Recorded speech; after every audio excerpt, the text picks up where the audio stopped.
జీవితంలో ఫెయిల్ అయినావా? ఒక లూజర్ లాగా మిగిలిపోయినావా? ఫెయిల్యూర్ అనిపిస్తుందా? జీరో లాగా ఫీల్ అవుతున్నావా? నీ ఫ్యామిలీ నిన్ను ఇజ్జత్ ఇస్తలేదా? పిల్ల వదిలేసిపోయిందా? సొసైటీ మొత్తం దూరం పెట్టిందా? ఫ్రెండ్స్ సర్కిల్ ఏమంటారు మొత్తం కంప్లీట్గా నిన్ను అవాయిడ్ చేసి పడేసిందా? నీకు టైం వచ్చింది అని అర్థం. నీకు టైం వచ్చింది. This is your time. It's your time. నీకు నువ్వు నచ్చ చెప్పుకో. నీకు నువ్వు ధైర్యం తెచ్చుకో. పైకి లేవు. ఎక్సర్సైజ్, జిమ్, రన్నింగ్ ఏదో ఒకటి చేయి. ఫస్ట్ నీ బ్రెయిన్ని నువ్వు ట్రైన్ చేయి. నీ బ్రెయిన్ సెట్ అయినాక నీకు నీ లైఫ్లో ఏదో ఒక డ్రీమ్స్, గోల్స్ ఏవో ఒకటి ఉంటాయి కదా. లైఫ్లో ఏదో ఒకటి పీకాలి, ఏదో ఒకటి సాధించాలి అని దాని మీద ఫోకస్ చేయి. దాని మీద ఫోకస్ చేయి. నువ్వేందో ప్రూవ్ చేసుకునే ఛాన్స్ ఇది. ఎస్, నువ్వు ఈ వరల్డ్కి మొత్తం నువ్వేందో చూపించుకునే టైం ఇది. మామ తెలుసు మామ, ఆ పెయిన్ ఎట్లుంటుందో నాకు తెలుసు. 4 గోడల మధ్యలో స్టక్ అయిపోయి ఏం చేయాలో అర్థం కాకుండా టార్చర్ ఏందో నాకు తెలుసు. ఎవరికి చెప్పుకోవాలో అర్థం కాదు.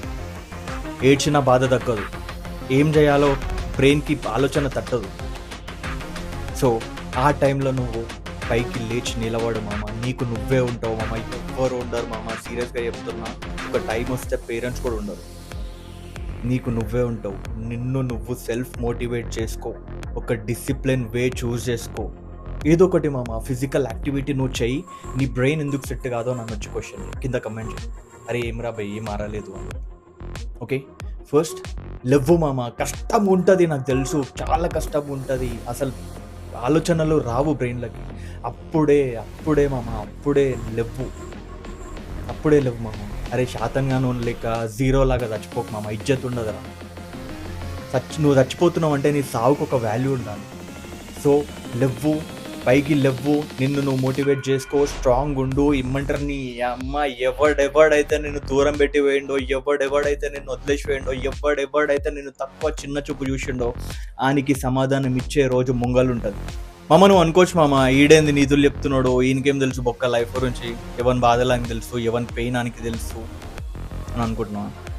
నేను కూడా ఆ స్టేజ్ నుంచి వచ్చిన, ఆ స్టేజ్ చూసే వచ్చిన.